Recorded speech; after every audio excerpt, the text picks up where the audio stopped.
Ssaabasajja Kabaka abokereza Nkokolo ku lubiri lwe St. Majesty n'agenda okuladuyiro ng'aberekeddwa Kabajaasi ng'amaliriza kumyo nga wabubira ku bantu be.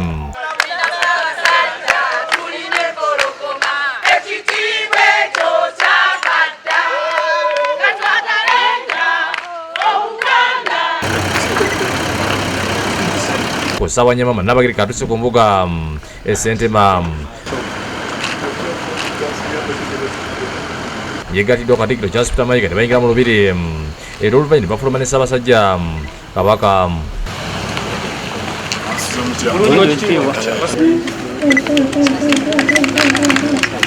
Omutanda asookedde ku kyoto n'akisesaamu olwo n'ayolekera abadde Sibwana Charles Kibirikisiriza n'amwanjulira amakula.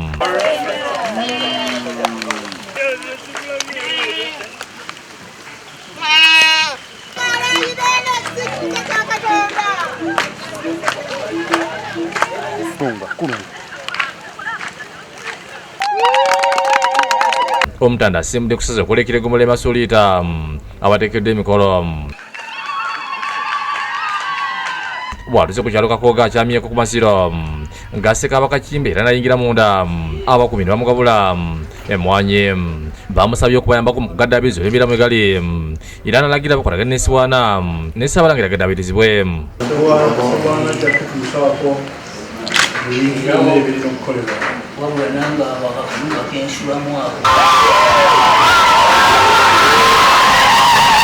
Kabaka yeeyongedde nga watuuse Kakiri asanze abantu bangi bamulindiridde nga kulimiddwa Mmeeya Muhammad Sirika abantu balamu olunava mu mmotoka n'abawubirako.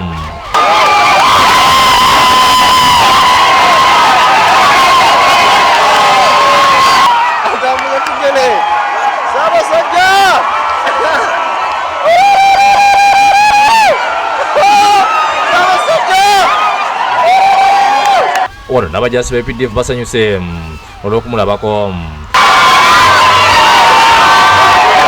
Olw'abantu okubeera bangi munemesiza okwamalayo n'atambula n'adda mu mmotoka ye.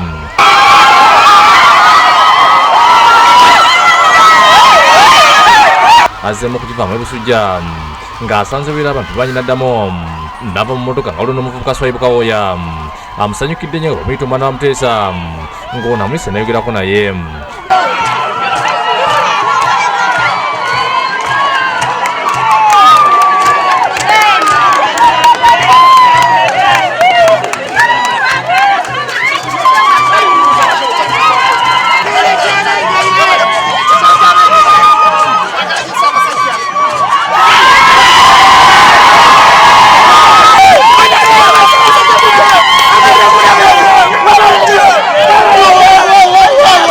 Yeeyongeddeyo ku kubeeridde ku masiro ga Ssekabaka Kigala Eddambwe ng'asinzibwa abantu bangi abadde bamuniridde n'addamu nava mu mmotoka ye n'atambuza ebigere okubawubirako.